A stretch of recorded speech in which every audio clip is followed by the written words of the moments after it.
Zach Gelb hosts evenings on the CBS Sports Radio Network. You can hear him nationally, and he is on the Toyota of Hollywood hotline. And he's coming to us from the WFAN studios tonight. So let me just tell you here. Channing Crowder, last time I was on, he apologized to me for big timing me and not texting me back. And then he's also brought up before, next time I'm in the area, we'll go out, we'll have some dinner, we'll maybe do some lunch. And now I hear he insults me. And I hear that Channing Crowder is in New Jersey and he's like in hiding somewhere, avoiding the media. Channing, big time Crowder. That's what I'm calling you for now, because you never want to be friends. You forgot about me. I'm nothing to you now. Zach, I landed at 10 a.m. this morning. I'm leaving at 7 o'clock. I had to go to the Jets practice, and then I'm doing the radio show. I had no time, bro. I promise we're going to go out. We're going to hit a strip club. We're going to have some dinner next time I come to New York. I mean, you can't meet him for 10 minutes for a drink at the Rainforest Cafe in Times Square? You think Zach wants to ride to Fordham to meet me for 10 minutes? 10 a.m. he said he got in. It's now 4:30 p.m. A lot of time in between, big time. All right. Zach Gelb is with us from the CBS Sports Network. Dolphins, they passed on Dalvin Cook because ostensibly they were happy with the running backs and maybe he was too expensive. But now Jonathan Taylor comes available. And you'd have to spend some money and you'd have to give up draft picks. But what do you think?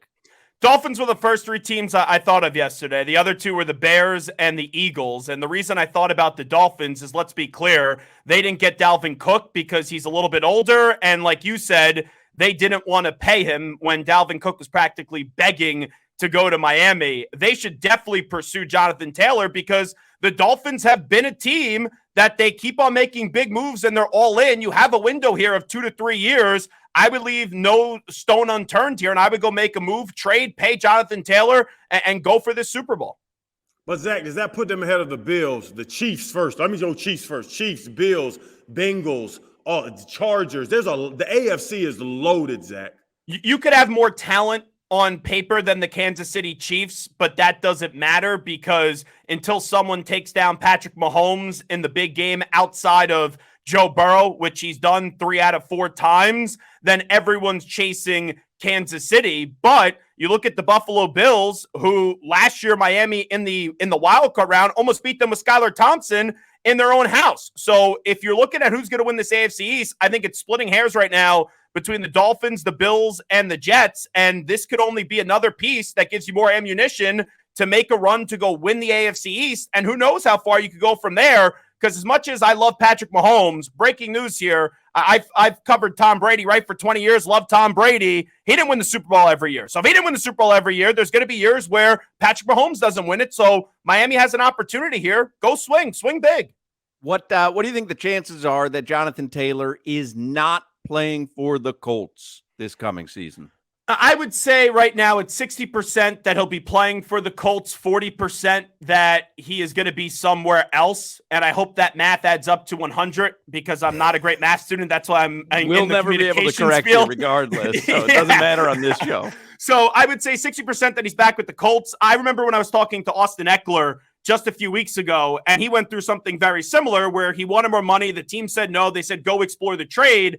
And Austin went out of his way to point out he thought it was funny that the Chargers didn't want to pay him the number that he wanted, but then they wanted a big return in the draft capital. So that admits that they still value him to their roster. And that's going to be similar here to the Colts. I do think there will be teams that will be willing to give up the draft capital, but ultimately, will it be them willing to give up the contract extension to Jonathan Taylor?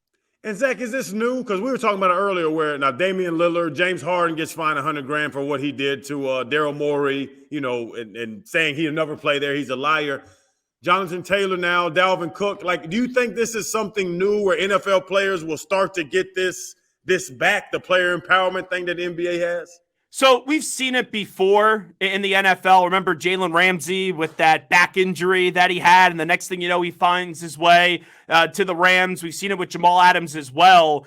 But here's the one difference. The NFL owners and Roger Goodell, they have spines, and they are not like Adam Silver, who I call spineless Silver, who basically just genuflects to every NBA player. And I know that this is him taking a stance, right? They find him the max of $100,000, James Harden.